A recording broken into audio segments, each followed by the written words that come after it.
Mic is on? Yeah. Senator Nancy Charles.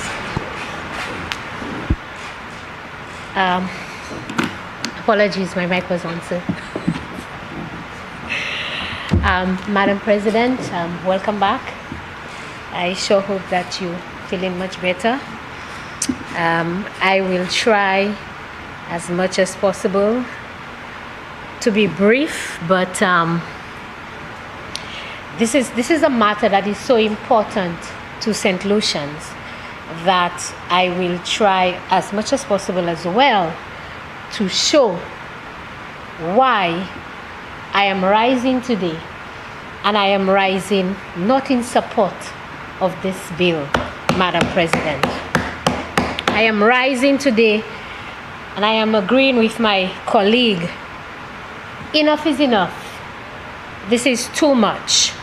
And so while I agree, because I have been part of the previous administration, and financing is always required and needed, but many times, and this is one of the things that I, Nancy Charles, I have said over and over again, that I admired about the previous Prime Minister of this country, in Honorable Alan Shasley, was his creativity at finding money to do the things that were necessary.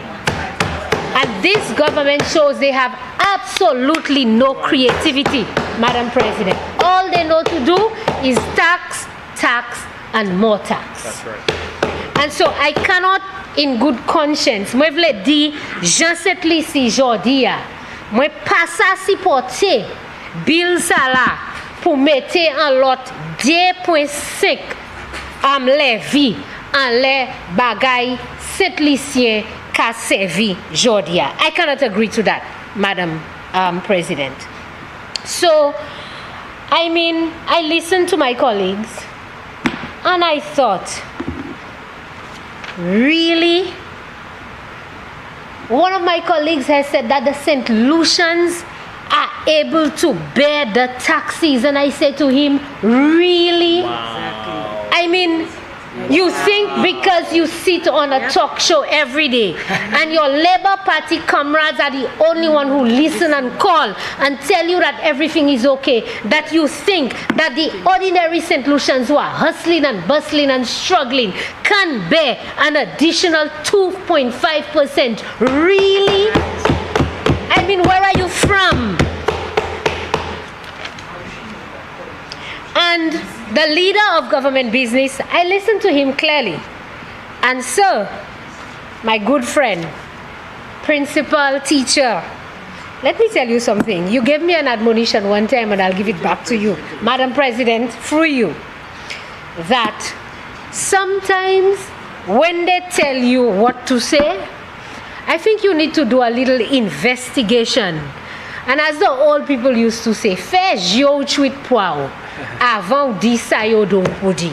Because I will show you, surely, and it is not me, but I will show you surely today, that so many of the things that you've spoken about, that you've listed, firearms and ammunition, body cams, police headquarters, halls of justice, the 80+ services, maternal care, universal health care, polyclinic, cancer registry, dental health care. I tried to write down quite a few of them. I can't find them. I can't find them. And I'll tell you why, Madam President. I'll tell you why. I think that everybody, I'm going to start my presentation on the premise, and I may not be the best, but it is acceptable, or it is noted, or it is a fact that you cannot spend $1 of government's money if it is not approved in the estimate of expenditure. Is that correct? I hope I am correct. So if I am wrong, please correct me. But this is how I'm going to start. And if I am correct, then the estimates of expenditure for 2023-2024 sets the premise of the collection of that $33 million The $33 million, I think I wrote down what the member said, you know. He said something about the $33 million as if it's nothing. It's kind of like not a lot of money. And I thought, really? $33 million is not a lot of money? No, he said it, sorry. He said a levy of limited application. To raise $33 million, you're telling me it's limited application, but it can raise as much as $33 million? I took note of that. So right now, $33 million is not a lot of money, and it's limited application. I can take that. But the leader of government business said that the revenue is to back up the policy. And I waited. As a matter of fact, I have to say to you, Madam President, that in preparation for today, late notice, because as you would have known, our colleagues were not able to make it. And when we were told yesterday afternoon, I really didn't have time to look at the previous sitting. So I spent almost 2 to 3 hours listening to what was happening in the lower house, the presentation made by the Prime Minister, just to make sure that I got whatever it is the policy position was going to be on this matter. I have to tell you, I got a headache. I heard Alan Chasney, UWP, Alan Chasney, and previous. That's all I heard. I could not write down one thing on a piece of paper that the Prime Minister said that I would be able to refer to in my presentation today. It seems some people are eating, living, breathing Alan Michael Chasney and the United Workers' Party. Yeah. But we will get to that. And so, I am saying to you, Madam President, that if this government is serious about the poor people of this country and truly want to help, to raise $33 million to go towards health and security, they would not put an extra 2.5% of the backs of St. Lucians. Does this government not understand that things are already hard in this country? People can barely eat in this country. Madam President, but I can tell you, maybe with one stroke of a pen, just one stroke, one policy decision, how the government can raise or save or have access to $33 million in their coffers towards the health and security levy. And I see you looking at me curiously, so I'm going to tell you how. Just one stroke of a pen. In these estimates, Madam President, consultancy votes increased from $81 million last year, 2022, to $122 million this year, an increase of $41 million for consultancy. Job for the boys, girls, friends, families, everybody. So in one stroke of the pen, the Honorable Prime Minister, who's the Minister of Finance, can say, we will reduce our consultancy by $33 million because crime and security is important, and we will take that $33 million and put it towards crime and security. Is that not a fair assertion? I think it's a fair assertion, but anyway. Budget for jazz. I don't know. I just looked at one of them for now. And then I asked myself, all these additional people that are being hired and fitted here, there, and everywhere. And let me tell you something, Madam President. They will be shouting over there, you know, but you all did it too. But that's the hypocrisy. That's the hypocrisy of it. That when they are in opposition and you do it, it's the worst thing ever, etc., etc. The day they step foot into office, that policy change, it's the best thing ever. They can do it, and they should do it, and it's the only way to do it. That's the hypocrisy. So when we say it's not good on one side, Madam President, on the other side, when the shoe is on the other foot, the too say it's not good as well. There are many other areas that if this government is serious about health and security, I can tell you that they can cut. And I'll tell you a few of them. They can cut the $1 million that they have allocated to refurbish the house of the wife of a strong member of the St. Lucia Labour Party in Washington, D.C. $1 million, Madam President. They can cut that. They can cut the housing and entertainment vote. It's in the budget, $1 million. Yes, they can cut the housing and entertainment vote that is in there in the Ministry of Economic Development. Entertainment to serve, Madam President. Pour aller manger, bagay. I don't know what it is that they want to do. But $1.6 million? Why do we need $1.6 million for entertainment? Tell me, they can cut that if they're serious. They can cut the $5 million grant that they have in the office of the Prime Minister that nobody knows what it's about. And I want to get to that in a little bit. Because I heard the Prime Minister make that statement. I saw the allocation. And then a few weeks ago, I think I saw a donation being made by the Taiwanese ambassador of another $1 million to go towards the fund in the office of the Prime Minister. So I want to ask, how is that fund being administered, Madam President? $5 million, and I think the Taiwanese gave one. I think it's fair to assume it's 6 now, or if it is that it was 5, but they've given one as a grant, so they'll get 4 somewhere else. I don't know. But how is that fund being administered in the office of the Prime Minister? Madam President, what is the requirement to access this fund? Do we apply as any regular citizen? Because it's called a distress fund. What is the description of distress? Is it if my house burned? Is it that I am a single parent, I have 4, 5, 6 children, the father is not taking care of them, I'm not working, I am in distress, I need to take care of my children? Is it if there is a natural disaster, something happened to my home or whatever? What are the requirements for applying to these funds? What would be the circumstances that one can quote if they wish to apply for this fund? Give me a raise button. Who reviews the application of whoever is applying to access the fund? Is there a committee, or is it that somebody sends a letter and then it goes to the Prime Minister and he sits down and says yes, no? Is there a what is it? What happens? Does it go to cabinet? Do the cabinet members look at it and review it? How is it that one is supposed to access this fund? And I realized that the communications director for the Labour Party, because apparently I don't know that the government has a communications officer, Nubakatanli, so maybe perhaps she can respond at some point in time since she's the one doing the job. Do you have to be from a particular constituency to benefit from this fund? And I'm asking all these questions. Maybe leader of government business can answer. I see he's writing notes. Yes, maybe, I don't know, because it just seems to be following fashion. Everything we do, you're all doing, so maybe that's part of it as well. Do you need a letter of recommendation for your parliamentary representative to take to the office of the Prime Minister to access the fund?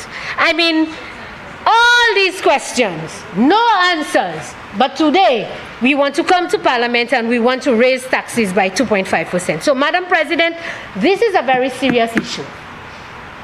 This money in the office of the Prime Minister, and perhaps you will hear a little bit more from the United Workers' Party on this, but I am laying the foundation and I am asking the question. We need accountability, because that's what the Labour Party calls itself. Transparent and accountable government. We need transparency and accountability in the administration of that $5 million that is in the office of the Prime Minister. Another place they can cut, Madam President, the travel vote. You remember a song, I mean, when I was writing this, I laughed so much. You remember a song, Madam President, that they were calling the former Prime Minister, Amazona Versicola? You remember that song? Yeah, you can smile, that's okay. We can take a joke. They made a whole calypso on the former Prime Minister. Traveling here, there, everywhere. They call him Amazona Versicola, Ikavole. But let me tell you something strange. Do you know that the traveling vote at the time was $526,000, Madam President? What is it now? Aren't you curious as to what it has gone to now? $1.4 million. And they wanted to call somebody Amazona Versicola. But the ministers are traveling every single day, every week, every weekend, every country, everywhere, always out. $1.4 million for traveling. But yet still they accuse the former administration of traveling all over. So cut the travel vote if you want $33 million. So much was said about rental, Madam President. Oh, they mentioned the father of the former Prime Minister, who happens to own extensive property all over the island. And the gentleman was renting property to the St. Lucia government long before Alan Chasney came into politics. But no, they couldn't resist it. They had to make a political issue. Rental, rental, rental, rental. And do you know, and are you aware, that they have increased the rental vote by $5 million this financial year in this budget again? But they want $33 million. Cut it. Cut it. Cut the rental. So many useless and baseless increases in the allocations, but yet still you want to come on the back of St. Lucians and tell them that, let me make sure, that it is a levy of limited applications so that we can raise $33 million. That's what they call it. And that will come back to haunt you. A levy of limited applications. I will not forget it. If this government does not understand that the increase in cost of living is impacting and affecting everybody, then I don't know. I mean, I know that the Prime Minister does not go to the supermarket. He said so himself. But I'm sure you do, Madam President. I do. I saw you there with your lovely family. And I'm sure my colleagues on the other side, I know some of them who are family-oriented, they do. They go to the supermarket. And I know they can tell you that every single week, and this is no exaggeration, every St. Lucian, tout moun sav sa. Si men sa wala supermarket la, ou gen yon ti be. Be a c'était $4.36. Si men pochen la wale en supermarket la, be a moute $5.20. Every single week, we see an increase on the price of groceries in the supermarket. It's not only food, you know, because I hear my colleagues lamenting, food will not be, food to sell moun ka consume St. Lucie. It's not food, it's not the only thing that we consume in this country. So when you want to say, food will not be and whatever, when we go to the supermarket, we buy toothpaste. And when we go to the supermarket, we buy soap, we buy disinfectant, and we buy steel wood, we buy dishwashing liquid. I'm just trying to run my head through when I walk the island, all this. We buy everything in the supermarket. So it's not only food. And you seem to think that, if it's not on food, it's okay. SNS. I mean, when was the last time? When you go to SNS now, you can even buy a basically laundry basket you used to go at SNS, and you used to buy it. So now there will be a 2.5 on the laundry basket. The little basins that you used to take to knead your dough to make your bakes and stuff like that. You know these things not too strong, Madam President, right? When you buy them within a month, 2 months, you have to get another one. 2.5 levy on all of that, you know. So you have to consider these things. But they don't go to the supermarket. They probably don't go to SNS, and they don't go to Chinatown. So they don't know anything about that. What about a small bottle of oil or a small piece of cheese? These days, the smallest piece of cheese you can get in the supermarket is maybe about $8, $9. You're not getting for $6 and $7 again. No. You're not getting. No. That's not what I'm saying. I'm not saying that. I'm not saying there's levy on it. I am saying that the prices on it has gone up. And if you cannot afford to eat the cheese, to put in the bread, then maybe you'll think about butter, but the price of butter has gone up as well. Well, let's not talk about the bread itself, because the bread already has gone up. So everything has gone up in this country. And not even flour, Madam President. That was disappointing to me. When I heard the Minister of Commerce indicating that they could no longer subsidize the price of flour to ensure that we keep the price of bread at the 25 cents, but they can find $5 million for them to put in the Prime Minister's office maybe as a slush fund. They can find $1.4 million to travel, and they can find $1.something million for entertainment, but they cannot subsidize flour for the mother, the single mother that it's too less single mothers, Chasney, these the single mothers and whatever. Y'all care about them so much, and y'all allow the price of bread to go up on them. Y'all allow the price of bread to go up on them. But you have money to pay over $250,000 for a consultant to do nothing at St. Jude's. I think he sits there every day and scratches nails and whatever else it is. Job for the boys. Now, again, as I said, when you do it, it's wrong. When they do it, it's right. It's justified. You know the meaning of that, Madam President? You know what is? Hypocrisy. That's what it is. Pa di pa bon le moun fey, ek le ou mem fey, ipa bon. The latest craze now, Madam President, and everybody knows that, every week now there's a shortage of something. I stepped out for a little while. When I come back, I heard they say there's no rice. I said, well, what's going on in this country? The last time it was no flour. Then there was no sugar. You remember one time there was no salt, Madam President? Now it's rice. So I know what is going on in this country, but somebody tell me St. Lucia is not a real place. I don't know, but maybe that sounds true. But here's the thing. All what I'm talking about, we're here in this parliament today to debate what? We're not here to debate on measures that the government is putting in place to bring down the prices of those things I've itemized, Madam President. We are here to debate to bring a 2.5% increase on the price of goods and services in this country. It is sad and it is unfortunate because these are the same people, Madam President, who sit on that side and they tell you 18 point, what's the growth? 18 point something. When you're talking 18 point, the economy is doing so well. You have 18 point something growth. We saw that you had an excess of $80 million and you still can't manage. And you want to talk about we borrowing over $500 million. We took 5 years to borrow $500 million. Do you know that you have borrowed about $500 million in this cycle? In 2 years, you borrowed the $500 million.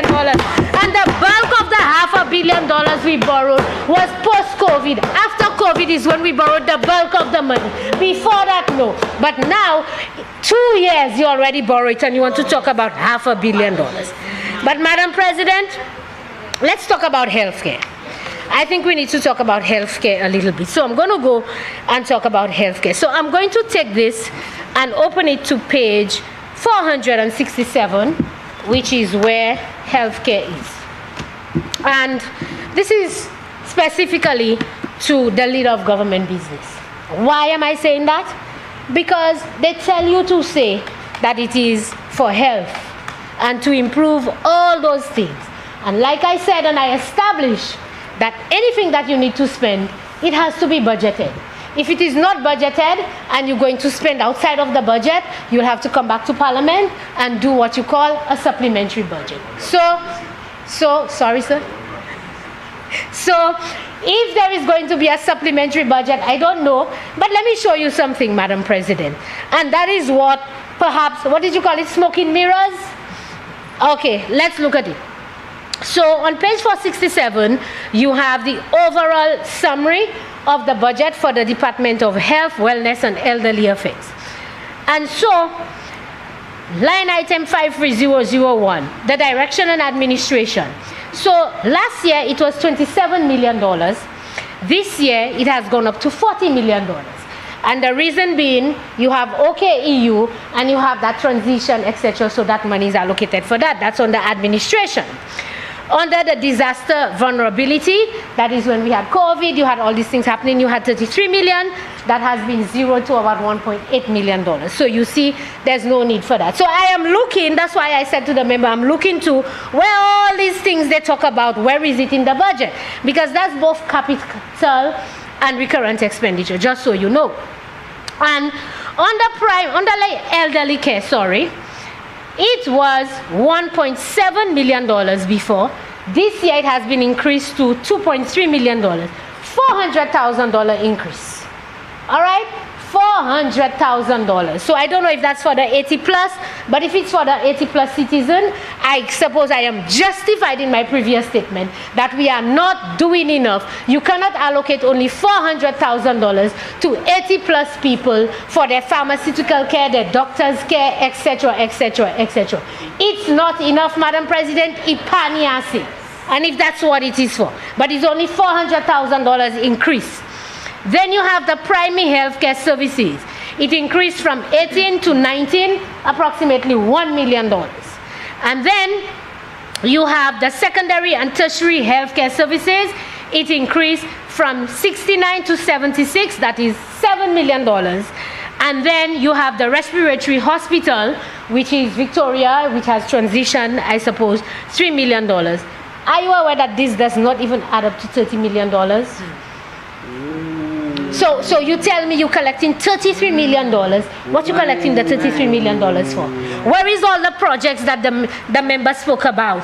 You understand, the polyclinic and all these kind of things. And you telling the people you want to collect $33 million. Ekipala, it's not there. Smoke in mirrors.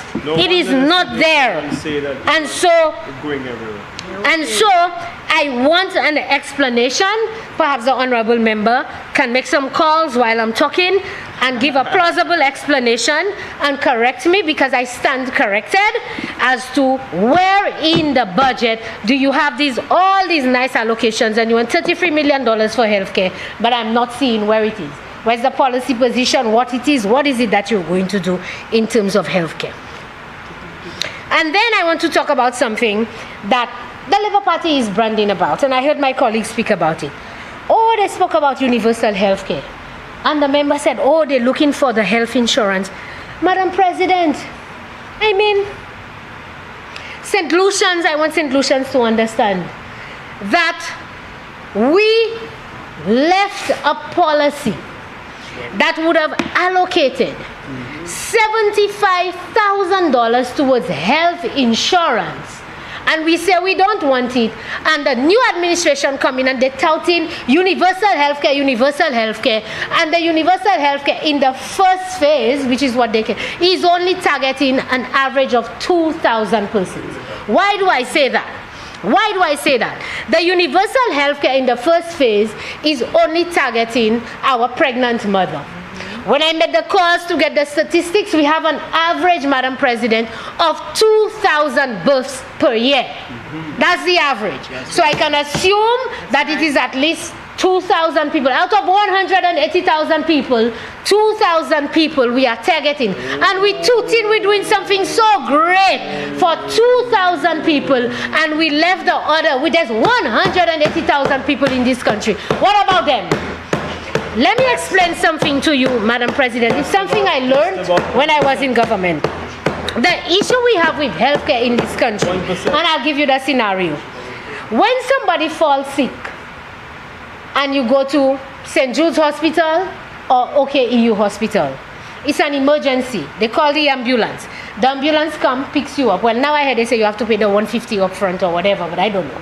I can't see. But the ambulance comes, picks you up, and take you to the hospital, right?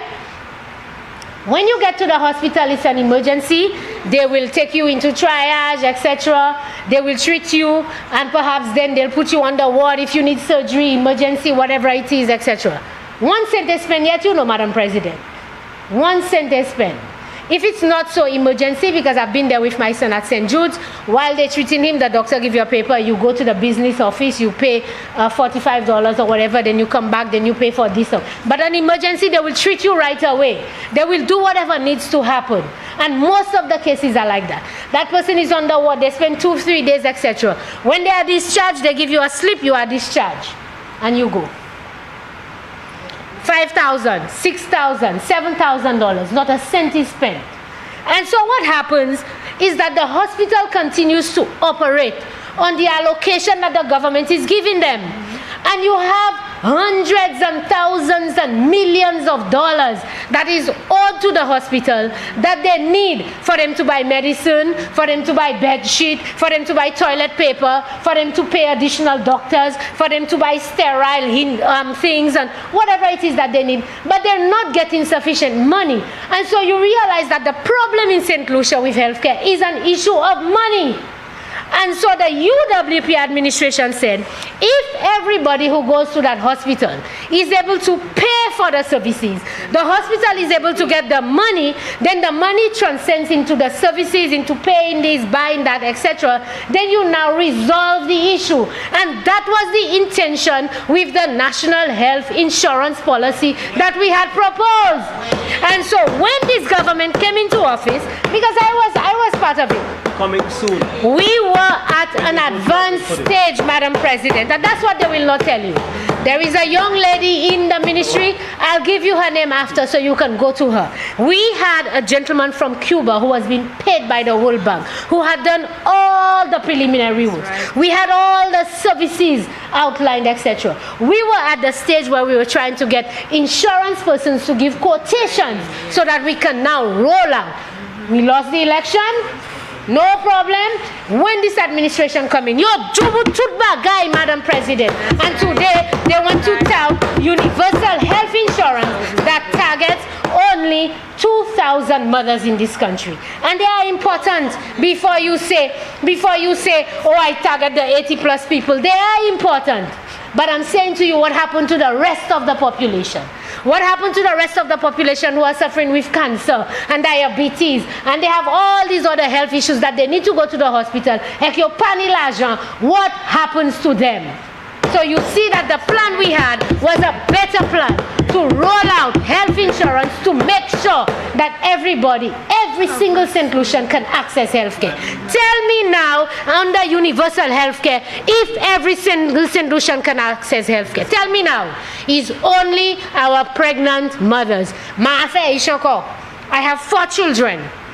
And if I can't access health health care, universal health care, because I can't make children anymore. I've done like the CMO said, I've done my part. I've had 4. Senator I leave the rest for others. Senator Charles, you have 15 minutes to complete your presentation. I will try to complete. I will try to complete in 15 minutes. But, Madam President, I just thought I should say that in terms of healthcare. So today, we have people with little barbecue papers, fundraising, raffle sheet, all over the place. That's what we wanted to stop, Madam President. That's what we wanted to stop. We didn't want these people to be by the road with a little paper saying they need a donation to have surgery, etc. They would have had a card, a health insurance card that they go to the hospital, show their card and pay for the services. That's the vision of the United Workers' Party. That was the vision of the United Workers' Party. All right? So, Madam President, I want to get perhaps to another issue that's very important, and that's the issue of crime. And because you tell me I have 15 minutes, I'm not going to go into too many. But I looked at the allocation, and I'll just do one, justice, which is page 107. Because I am looking, I thought that since my colleague, she's left, she stepped out, since she said she would have hoped that we would have stood up and joined and unite with the government in approving this measure, fine. I can only approve what I can see, what I can understand. So I said, no problem. I can approve, I can stand up, but I need to see what am I approving. Page 107, Department of Justice. Justice is critical to crime and crime prevention. Very quickly, Madam President. Under the administration, 2.6, 2.6 remain the same. So no new person being hired in the Department of Justice. Under the cut administration, 12 million, 12 million. No new judges, no new magistrate, no new nothing. But you tell me you want $33 million. And perhaps my lawyer friend, when he gets a chance, he can look at it because these things impact them as well. So, nothing. Nothing new approved under justice. Crown Prosecution Services, 3.9, 4.2. Barely $200,000, $300,000. I don't know what that is for, but barely. Management of vital records, 4.1, 4.2. Nothing substantive. But you tell me this money is to back up the policy. What is the policy? Where is the policy? Nothing for the forensic labs. So under the Department of Justice, and people keep telling you, I'm not a professional, but I hear it all the time. One of the critical things that is impacting crime in this country is the dispensation of justice. You need more judges, more magistrates, you need night court, you need things to clear the backlog of cases so people can feel that they are getting justice in this country and they will not take it in their own hands. You tell me you want to raise $33 million for it. It's not there. It's not there. Where is it? Where is it? So don't come with your smoking mirrors and tell me you want to raise $33 million for that. It's not for that, Madam President. It is for them to continue to employ their boys, their girls, their friends, their families, and their comrades. Not for the people of St. Lucia. That's what it is for. Show me the beef. And so when we talk about crime, I have to say that this is something that we have to start from the top, Madam President. We must start from the top. the top means that people must have confidence in the police, and that's a problem. The police officers who are here can tell you they hate all the time. People don't want to go to the police because they do not have confidence in some. I have to say some of the police officers. Because avant d'y là, lot muna hasab.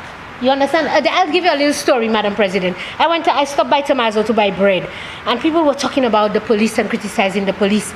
And a lady just stood and she said, let me tell you something. And she gave the most derogatory terms about police officers that I don't want to say. But the lady said that she had an issue with a gentleman, right? And she went to the police station to make a report about the gentleman. When she went to make the report, they asked her name and whatever, and the officer asked her for a copy of her ID. All right?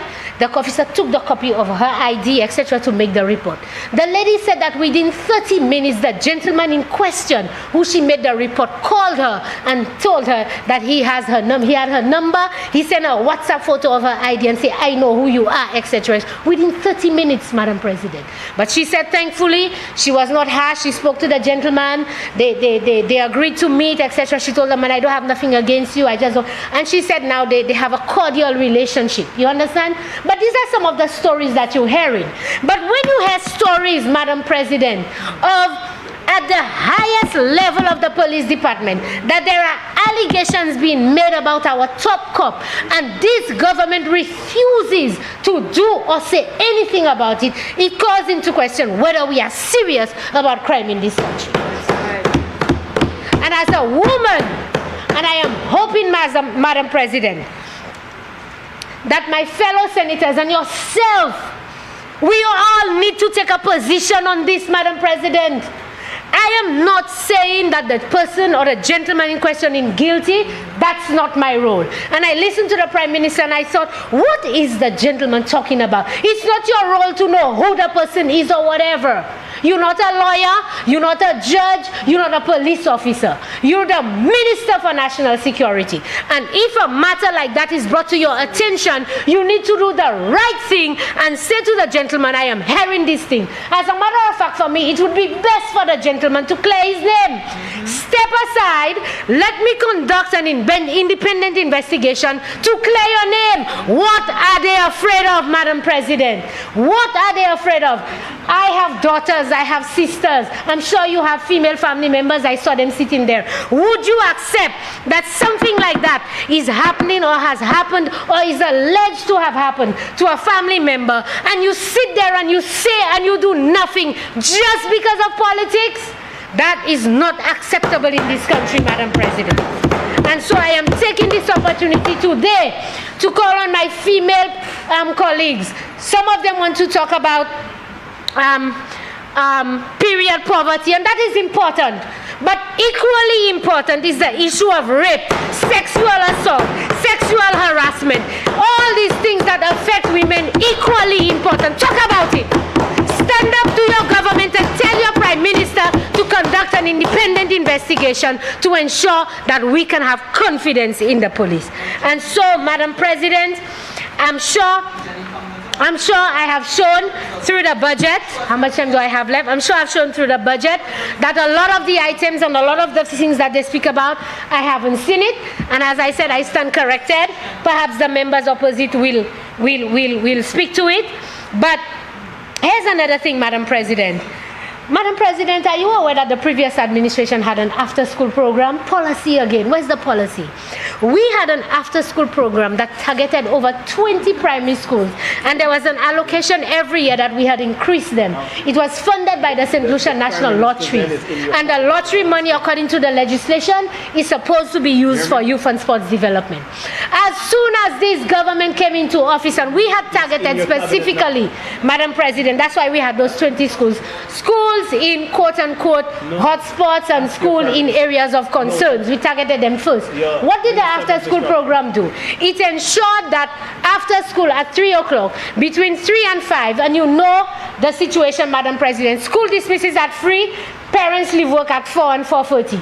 Within that time frame, the children are left unsupervised. And so the after-school program targeted that to ensure that as small as they were, that you start targeting them and engaging them into activities that will prevent them from getting into quote-unquote unfortunate extracurricular activities. You're deliberately, Madam President, politics again, and up to a day like today, we have not heard one policy statement about the reinstatement of this after-school program. And you tell me you're concerned about crime and in this country. So at the end of the day, Madam President, I cannot support this. I cannot support an extra 2.5% on the backs of St. Lucia when I don't know what the policy is. We had a whole hoorah on Viewford. You have 5 minutes to complete. Thank you. I'm wrapping up. We had a whole hoorah in Viewford the last time. They labeled our community. I'm from Viewford, Viewford North, Viewford South, no to Station Viewford. That's where I go and sell. That's where I do my groceries. So I'm from Viewford. All right, they shut down the town. They conducted search. I mean, did we get any report, Madam President? How many firearms did they recover? How many persons did they arrest? They labeled the community a crime zone. They passed a specific legislation targeting the community. They can say what they want, targeting the community. What is the course of action that has been taken? Tell me, people from Viewford, tell me one policy or one thing the government has done since that to implement in the constituency, targeting the reduction of crime in the constituency. One. Tell me. When you make your presentation, you'll tell me one. Tell me what they have done. But what has happened since? We have murders here, there, everywhere. They called it localized. Now it's happening everywhere in St. Lucia. I want to know what is going to happen. Madam President, they had a crime symposium in Trinidad. They went to Trinidad. Did you hear anything from that? Did you hear the Prime Minister come back and say to the nation, this is what we got from Trinidad, these are some of the recommendations, these are some of the things we'll implement. We're raising $33 million, so we got these new ideas in Trinidad and we'll implement it? No, nothing. So at the end of the day, I don't understand why is it you want me to stand here and to support this. And finally, Madam President, I'm telling you, this thing is targeting our small people as I close. When I look at the schedule of services, general cleaning of buildings. So you see the people that have their little pressure wash and they come in and they clean in your building and they sprayed maybe government building elsewhere. Yes, they're going to have a 2.5 levy on it. Activities of business and employers membership organizations, so trade unions and all these other activities, Madam President, 2.5 Kavini Buzo. Photocopying, document preparation, other specialized office support activities. All these little people with those little cafes and shop where you go and make photocopies and print your paper and the children go, etc. 2.5% Kavini Pool. Advertising, critical to small businesses and you get a little promo and stuff like that. 2.5 Kavin Pool.